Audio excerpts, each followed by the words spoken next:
Hello students, कैसे हैं आप सब लोग। आई होप आप लोग अच्छे होंगे, अच्छे अप्लाई कर रहे होंगे। आज हम लोग मार्क्स बूस्टर करने जा रहे हैं रिलेशन एंड फंक्शन का, और इसके क्वेश्चंस करेंगे। तो आई होप आपने रिलेशन फंक्शन कर लिया हो एनसीईआरटी से। तो ये आपके लिए एक एक्स्ट्रा क्वेश्चंस हैं। मार्क्स बूस्टर का मतलब एक एक्स्ट्रा क्वेश्चंस करना। जैसे हम लोग मैथ्स में जब आप लोग एनसीईआरटी कर ले तो आप रेफरेंस बुक यूज करते हो, वैसे ही आपके लिए क्वेश्चंस हैं एज अ रेफरेंस, जिससे आप अपना स्कोर अच्छा कर पाए। ठीक है, तो चलिए स्टार्ट करते हैं। पहला क्वेश्चन है, और इसके असाइनमेंट कहाँ मिलेंगे अभी हम थोड़ा पढ़ लेते हैं, उसके बाद मैं आपको बता दूंगा कहाँ पे सारे असाइनमेंट आपको मिल जाते हैं। लिखा express A equal to A comma B, यानी ये ऑर्डर पेयर है हमारा। Two A plus B equal to 5 दे रखा है, और A comma B belongs to W. W का मतलब है ए और बी जो है वो होल नंबर में बिलोंग करते हैं, और हमें सेट ऑफ ऑर्डर पेयर बताना है। ठीक है, ए बी बताना है। तो हमारे पास जो कंडीशन है two A plus B equal to 5, और ये बता रखा है कि ए बी होल नंबर है। तो हम एक एक करके वैल्यूज पुट करते हैं और आइडिया लेते हैं क्या क्या आ सकता है। तो सबसे पहला हम केस वन ले लेते हैं। ठीक है, केस वन में हमने बी को जीरो ले लिया, क्योंकि ए बी दोनों ही होल नंबर है और पहला होल नंबर जीरो है। तो अगर मैंने बी को जीरो लिया तो ए मेरा कितना आएगा, टू ए प्लस बी को जीरो लिया इक्वल टू 5, तो ए मेरा 5/2 आएगा। अब 5/2 होल नंबर नहीं है, तो यानी ये केस हमारा रिजेक्ट हो जाएगा। समझ में आया? तो आपको ये समझ में आ रहा है कैसे रिजेक्ट करते हैं। तो केस वन तो रिजेक्ट हो गया क्योंकि ए होल नंबर नहीं आया, क्योंकि दोनों ही होल नंबर होने चाहिए। अब मैंने केस टू लिया। केस टू में अगर मैं बी को वन ले लूं, मतलब आप एक को चेंज करते जाइए, ऑटोमेटिक दूसरा आता जाएगा। तो यहाँ पे देखिए कितना आएगा, two A plus B one रख दिया 5, तो टू ए इक्वल टू कितना हो जाएगा 4। तो ए की वैल्यू कितनी आ जाएगी 2। तो बी वन होल नंबर है, टू बी ए जो है 2 वो भी होल नंबर है। ये केस हमारा एक्सेप्ट हो गया। ठीक है, अच्छा चलो इतनी अच्छी सी बात है, और देखते हैं। अब बी को हम 3 पुट करेंगे, ऐसे ही करते जाएंगे। तो बी को 3 पुट करा तो हमारा केस 3 है, ये केस 3 हो जाएगा। जब ने बी को 3 पुट कर दिया तो ये टू ए प्लस बी को 3 पुट करा इक्वल टू 5। पहले बी वन पुट करा, 2 पुट कर लेते हैं पहले, फिर 3 बाद में रख लेते हैं। पहले 2 रखते हैं।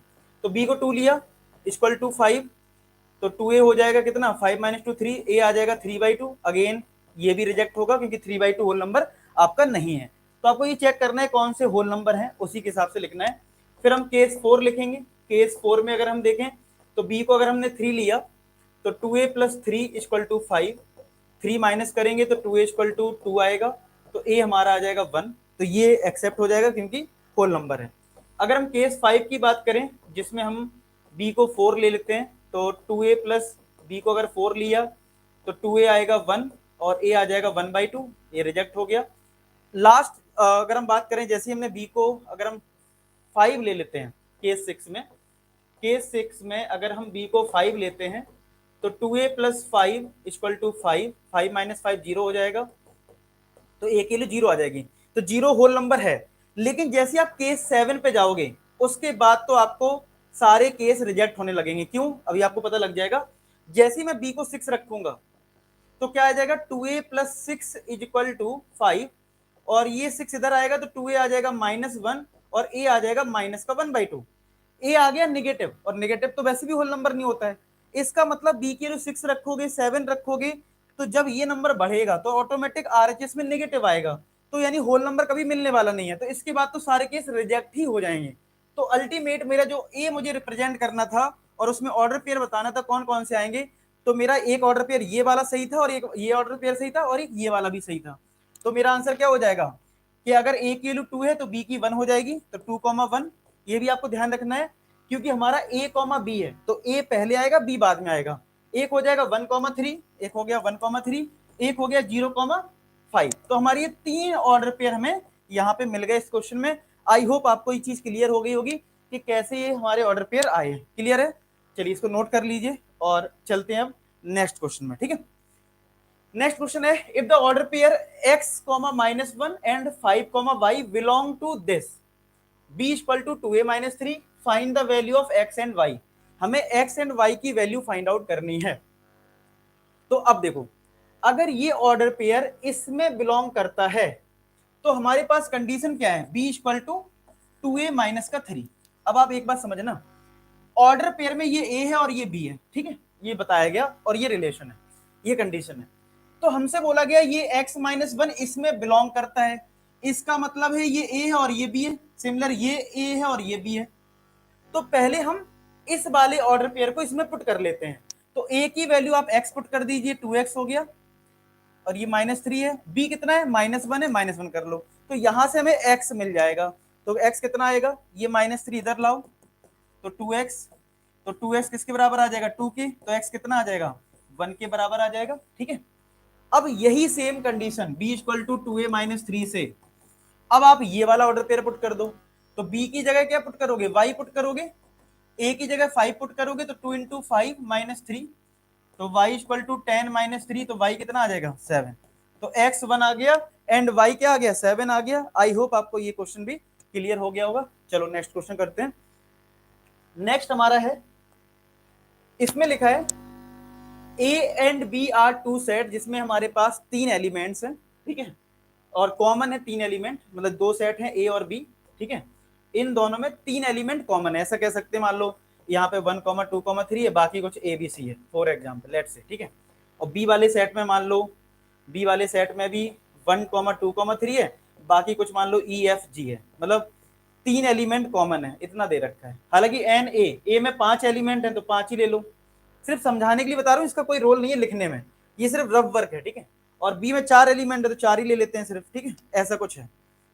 अब आपसे बोला है कि यार एन बताओ, एन ए क्रॉस बी बताओ, ये पूछा है आपसे, तो आपको ये समझना है कि एन ए क्रॉस बी का क्या मेरे पास कोई फॉर्मूला है, पहले तो हमें ये समझना है। ठीक है, तो आपको ध्यान ये रखना है एन ए क्रॉस बी। अच्छा, एन ए क्रॉस बी का मतलब क्या है, एन का मतलब यहाँ पे होता है नंबर ऑफ एलिमेंट्स, एन का मतलब क्या है, नंबर ऑफ एलिमेंट्स होता है इसका मतलब एन ए क्रॉस बी का। तो एन ए क्रॉस बी का फॉर्मूला होता है, यानी 2 सेट के बीच में अगर क्रॉस लगा और नंबर ऑफ एलिमेंट पूछ रहे हैं तो इसका फॉर्मूला होता है N A into N B, यानी कि number of elements in set A into number of elements in set B. तो ए में 5 एलिमेंट्स हैं, बी में 4 हैं, तो 5 इंटू 4 कितना आ जाएगा 20 हमारा आंसर आ जाएगा। ठीक है, ये आ गया। अब हम नेक्स्ट अगर बात करें तो नेक्स्ट में हमें बताना है एन ब्रैकेट में यहाँ पे ए क्रॉस बी, ठीक है, intersection of B cross A, ये हमें पता करना है। तो अब अगर ये फाइंड आउट करना है तो इसके लिए एक पहले तो आपको ये क्रॉस में एक डिस्ट्रीब्यूटिव लॉ जो है वो उसका यूज थोड़ा सा करके इसका फॉर्मूला पता होना चाहिए, क्योंकि देखो हमारे पास जो फॉर्मूला है वो 2 सेट के बीच में क्रॉस का है, तब हम सेपरेट लिख सकते हैं, लेकिन यहाँ पे तो इंटरसेक्शन लगा है। तो इसके लिए बेटा फॉर्मूला है कि अगर 2 में यहाँ पे अलग अलग क्रॉस लगा हुआ है तो आप इसको क्या लिख सकते हो, आप इसको लिख सकते हो एन, ठीक है, यहाँ पे आप लिख दो एन ए इंटरसेक्शन बी, बीच में क्रॉस आ जाएगा, एन तो बाहर है तो एन बाहर ही रहने दो, इधर सिर्फ ए क्रॉस, मतलब इस चीज को मैं इस चीज को क्या लिख सकता हूं, A intersection B cross B intersection A. ये रिजल्ट और ये रिजल्ट सेम आता है, आप चाहो तो इसको वेरीफाई कर लेना किसी एलिमेंट लेके। ठीक है, और वैसे ये प्रॉपर्टी होती है। ठीक है, कि अगर आपको ऐसे टाइप का कुछ दे रखा है तो आप क्या करो, ए का बी के साथ इंटरसेक्शन लगा लो और क्रॉस बीच में कर दो और बी इंटरसेक्शन ए लिख दो। अच्छा, जैसे ये करा तो ये कुछ इसी तरीके का बन गया ना कि 2 सेट के बीच में क्रॉस है। यहां पे भी देखो, अगर मैं मान लूं कि मेरा एक सेट ये है और एक सेट ये है, तो इन दोनों के बीच में क्या है, क्रॉस है, इन दोनों के बीच में क्या है, क्रॉस है। तो मैं इसको क्या लिखूंगा, n A intersection B cross n B intersection A. तो ए और बी में कॉमन एलिमेंट कितने हैं हमारे पास, ए और बी में हमें कॉमन एलिमेंट दे रखे 3, तो कॉमन 3 हो गए। बी और ए की बात है, कॉमन एलिमेंट 3 रहेंगे, तो इसका आंसर कितना आ जाएगा, इसका आंसर आ जाएगा 9 आ जाएगा। आई होप ये क्लियर हो रहा होगा, इसको नोट कर लें, फिर चलते हैं नेक्स्ट क्वेश्चन की तरफ। ठीक है, समझ में आया इतना। चलो नेक्स्ट हमारा डे 2 आ जाता है, तो इसमें लिखा है a relation R is defined on the set Z of integers as follows x, y belongs to r, x square plus Y square equal to 25। ये गिवन, हमें r बताना है, r कितना है। ठीक है, r मतलब एक रिलेशन बताने की कोशिश है, रिलेशन है। ठीक है, और r इनवर्स भी बताना है। अच्छा, r इनवर्स और r में क्या फर्क है, बहुत आसान है। मान लो अगर मैं कहूं मेरा आंसर r का आता है 1, 2 और 2, 3, लेट्स से। ठीक है, तो r इनवर्स क्या होगा, कुछ बड़ा नहीं करना है।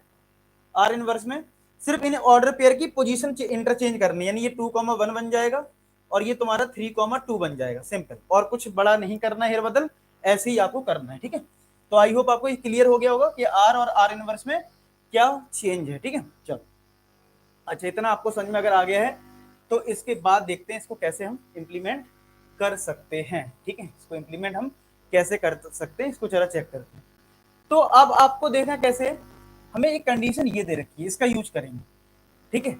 अब ये भी बोला है कि R is defined on the set Z, इसका क्या मतलब है, इसका मतलब है जो एक्स और वाई की वैल्यू होंगी वो जेड होंगी, जेड मतलब इंटीजर्स, इंटीजर आई होप आपको पता होगा, 0 1 2 3, इधर माइनस में डेसिमल वैल्यूज नहीं होती बस, ठीक है, ऑल रियल नंबर में डेसिमल वैल्यूज नहीं लेते हैं। तो ये कंडीशन है हमारे पास, X square plus Y square equal to 25, यहीं से हमें अपने रिजल्ट निकालने हैं। तो हम एक एक करके इंटीजर पुट करना शुरू करते हैं। अब देखो नंबर लाइन बना लेते हैं और इसी के हिसाब से पुट करना शुरू कर देते हैं। जीरो हमारा इंटीजर है, यहाँ पे 1 2 3 4 5 डॉट डॉट डॉट इधर चलेगा भी बहुत, ठीक है, -1 -2 -3, इधर भी नेगेटिव में भी बहुत सारे नंबर पुट करेंगे जब तक हम कर सकते हैं, ठीक है। चलो अच्छी बात है, यहाँ तक समझ में आ रहा है आपको। अब यहाँ पे अगर मैं सबसे पहले x की वैल्यू पुट करना शुरू करता हूँ, ठीक है, तो सबसे पहले अगर मैंने x को 0 पुट करा केस 1 में, ठीक है, केस 1 में x को 0 पुट करा, तो 0 plus Y square equal to 25, ठीक है, तो y की वैल्यू क्या आ जाएगी, ±5 आ जाएगी क्योंकि स्क्वायर रूट करोगे। अगर मैंने x की वैल्यू 1 ली तो कितना आएगा ये देखना पड़ेगा। अब 1 लिया तो x 1 का square 1 plus Y square equal to 25, तो y square equal to 25 minus 1 यानी 24 हो गया। तो स्क्वायर रूट करोगे अगर आप, तो आपको पता है 24 का स्क्वायर रूट पॉइंट में आएगा जो कि इंटीजर नहीं होगा, तो ये हमें सेटिस्फाई नहीं करेगा। तो ऐसे तो यार आप बहुत सारी वैल्यूज पुट करोगे, ठीक है, बहुत सारे केस बनाओगे, तो कुछ माइंड में भी कर सकते हो। जैसे अगर मैं एक्स की वैल्यू 2 रखूं तो 2 का स्क्वायर 4 होता है, 4 इधर आएगा 21 आएगा। तो आप ये सोचो कि हमें स्क्वायर रूट करना पड़ रहा है, क्या करना पड़ रहा है, स्क्वायर रूट। तो हमें कुछ ऐसी वैल्यू पुट करनी होगी जिससे परफेक्ट स्क्वायर मिले। अब तो इसलिए बार बार केस लिखने का कोई फायदा नहीं, लिखोगे तो कोई दिक्कत नहीं है, आप लिख सकते हो, लेकिन कहीं ना कहीं आप बहुत सारा टाइम वेस्ट कर दोगे क्योंकि बहुत सारी वैल्यूज 2 पे निकालोगे फिर 3 पे निकालोगे। तो इसलिए थोड़ा सा चेक कर लो माइंड में, ठीक है। और अगर आप चाहते हो नहीं सब लिख, सर पूरा लिख के बता दो, तो लिख लो एक्स की 2 रखी, तो 2 का square 4, 4 plus Y square equal to 25, तो ये 21 आएगा वाई स्क्वायर। तो यहाँ पे स्क्वायर रूट करोगे अगेन प्लस माइनस रूट 21, और 21 का स्क्वायर रूट पॉइंट में आएगा तो ये भी रिजेक्ट हो जाएगा। फिर अगर मैं एक्स की 3 पुट करूं तो 3 का square 9, 9 plus Y square equal to 25, ठीक है। अच्छा एक्स की वैल्यू हम 1 रख रहे हैं तब भी हमें यही आंसर मिलेगा, 0 पुट कर रहे हैं तब भी यही आंसर मिलेगा, ठीक है, 2 पुट कर रहे हैं तब भी यही आंसर मिलेगा। तो एक बताओ मैं एक्स की 3 पुट करूं या -3, आंसर तो 9 ही आएगा ना यहाँ पे, 3 का स्क्वायर या -3 का स्क्वायर। तो मैं ये कह सकता हूं कि मैं एक्स की यहाँ पे एक साथ ही केस ले लेता हूँ +-1, चाहे -1 रखो चाहे +1, दोनों पे स्क्वायर क्या आएगा, +1 आएगा ना। तो मैं दोनों एक ही साथ ले लेता हूँ, क्यों मैं दो केस बनाऊं अलग से, ठीक है। ऐसे ही मैं इधर भी +-2 ले लेता हूँ, एक ही साथ हमारा कवर हो जाएगा, ठीक है। इधर भी मैं +-3 ले लेता हूँ, ठीक है, चलो +-3 ले लिया, तो ये 9 आएगा, तो वाई स्क्वायर आ गया 16, तो हमारी वाई की वैल्यू क्या आ जाएगी, +-4 आ गई, ठीक है। अगर मैं एक्स की वैल्यू +-4 ले लूं तो 16 माइनस का 4 का स्क्वायर भी 16 प्लस 4 का स्क्वायर भी 16 plus Y square equal to 25, तो वाई स्क्वायर आ जाएगा 9, तो वाई की वैल्यू क्या आ जाएगी, +-3 आ जाएगी। तो ये आ गया हमारा, समझ में आया इतना। और अगर हम एक और केस लें x इक्वल टू 5 +-5, तो 25 plus Y square equal to 25, 0 हो जाएगा वाई स्क्वायर, यानी वाई की वैल्यू 0 आएगी। और अगर मैं x की +-6 लेता हूँ तो 36 आ जाएगा यहाँ पे, प्लस माइनस वाई का स्क्वायर इक्वल टू 25, यहाँ पे वाई स्क्वायर आ जाएगा, तो यहाँ पे प्लस, यहाँ पे आपका आ जाएगा प्लस वाई स्क्वायर, और यहाँ पे आ जाएगी निगेटिव वैल्यू आ जाएगी 25 माइनस 36, यानी कि 25 में 36 माइनस करोगे तो 9 आ जाएगा ना, 36 11, ठीक है, तो यहाँ निगेटिव आ रहा है। तो वाई स्क्वायर के लिए अगर निगेटिव आ रही तो वो रिजेक्ट हो जाएगी, क्योंकि किसी भी नंबर का स्क्वायर नेगेटिव नहीं होता है भाई, समझ रहे हो, किसी भी नंबर का स्क्वायर तो नेगेटिव हो नहीं सकता है। तो इसके बाद तुम 6 के बाद जो भी वैल्यू पुट करोगे सब में नेगेटिव आ रहा होगा, तो यानी इसके बाद हमें कोई भी केस लेने की जरूरत नहीं है। तो अब हम करते हैं फाइनल कंक्लूजन आंसर का। अब हम आर लिखने जा रहे हैं अपना आर। तो देखो ये सेटिस्फाई कर रहा है, एक्स 0 है और वाई +-5 है, तो क्या लिखोगे, एक 0,5 भी लिखोगे और एक 0,-5 भी लिखोगे, दोनों केस लिखोगे, ठीक है। ये हमने कंप्लीट कर लिया, ये दो तो रिजेक्ट हो गए तब इस पे है।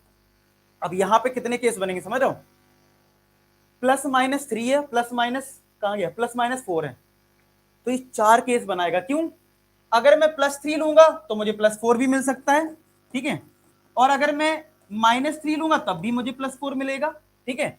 सिमिलर अगर मैं +3 लूंगा तो -4 मिल सकता है, और +3 लूंगा तो मुझे -4 मिल सकता है, समझ रहे हो, -3 पे भी -4 मिल सकता है। एक बार चेक कर लो, देखो +3 पे भी, +3 पे अगर मैं सिर्फ 3 लेता तब भी तो मुझे +4 और -4 मिलता। मैं 1 मिनट, मैं इसको थोड़ा चेंज करके लिखता हूँ, इससे आपको ज्यादा समझ में आए। देखो अगर मैं सिर्फ +3 लेता तो y मुझे क्या मिलता, प्लस माइनस मिलता, तो एक प्लस ले लिया और एक मैंने माइनस ले लिया, ठीक है। अगर मैं -3 लेता तब भी मुझे एक 4 मिल रहा है और एक -4 मिल रहा है, बात समझ रहे हो, इस तरीके से, ठीक है। तो चलो ये भी लिख गया। अब आते हैं इस पे, अगर मैं +4 लूंगा तो मुझे +3 भी मिल सकता है, और अगर मैं -4 लूं तब भी मुझे 3 मिल सकता है, समझ रहे हो। अगर मैं -4 अब क्या उल्टा करते हैं, अब मैं +4 लूंगा, ठीक है, देख लो कोई ऑर्डर पेयर रिपीट नहीं होना चाहिए, ठीक है। इसमें देखो सब में समझ में आ रहा है, +3 लिया था 4 आया, +3 लिया तो -4 आया, ऐसे ही मैंने 4 लिया तो +3 आ सकता है। मैं पहले प्लस प्लस वाली लिख लेता हूं जिससे कंफ्यूजन ना हो, तो +4 लिया तो मुझे -3 भी मिल सकता है। सिमिलर -4 लिखने पे 3 भी मिल सकता है, और -4 लिखने पे -3 भी मिल सकता है, ये भी कंप्लीट। अब आ जाओ 5 पे, +5 लेने पे 0 मिल रहा है और -5 लेने पे भी 0 मिल रहा है, बस इसके बाद मुझे कुछ नहीं मिल रहा है। ये हमारा ऑर्डर पेयर आ गया है। आई होप आपको ये समझ में आ गया होगा, ठीक है, समझ में आ गया, चलो बहुत अच्छी बात है। अच्छा आर इनवर्स लिखना था, आर इनवर्स में क्या करना है, कुछ ज्यादा हमें 3-5 नहीं करना है, ठीक है। मैं इधर ही आपको लिख के दिखा देता हूं, आर इनवर्स उल्टा लिखना है बस। आर इनवर्स क्या हो जाएगा, ये 0,5 है ना, 5,0 लिख दो, ये -5,0 लिख दो, ये 4,3 लिख दो, ठीक है, कॉमा लगाते जाओ, और यहाँ पे क्या आ जाएगा -4,3 माइनस ये 4,-3, ये तुम्हारा -4,-3, ये तुम्हारा 3,4, ये तुम्हारा -3,4, ये आ गया। और देखते हैं नीचे वाले भी लिख लेते हैं, 3,-4, -3,-4, 0,5, और लास्ट हमारा 0,-5। इस तरीके से हमें आर इनवर्स मिल गया। अब इसमें एक और चीज पूछी गई है, क्या कि भैया इसका डोमेन भी बताओ, set of pair find their respective domain, हमें इसके डोमेन भी बताने हैं। आपको क्या करना है, नेक्स्ट पार्ट में आपको इसका डोमेन भी फाइंड आउट करना है। तो भाई डोमेन होता है एक्स की वैल्यू, तो भाई सिंपल सी बात है, हमारा इसमें डोमेन क्या है, आर में अगर हम डोमेन की बात करें तो डोमेन क्या होगा, 0 1 दिख रहा है आपको, एक आपको 3 दिख रहा है जो एक्स है, 0 0, ये 3 है, 3 इधर भी -3 है, एक 4 है, एक -4 है, एक 5 है, एक -5 है, तो ये हमारा क्या हो गया, ये हमारा आ गया डोमेन। आई बात समझ में, तो यहाँ पे डोमेन हमें ये मिल गया है, ठीक है। आई होप आपको ये चीज क्लियर हो गई है, डोमेन भी हमने निकाल लिया। तो बस इस क्वेश्चन में यही था, आर इनवर्स बताओ और उनके डोमेन बताओ, डोमेन हमने क्लियर कर लिया। समझ में आ गया क्वेश्चन, नोट कर लो बढ़िया से, थोड़ा वीडियो को इधर उधर कर सकते हो आगे पीछे, तो आपको पूरा नोट कर लीजिए। इसके बाद हमारा आता है नेक्स्ट क्वेश्चन, ठीक है।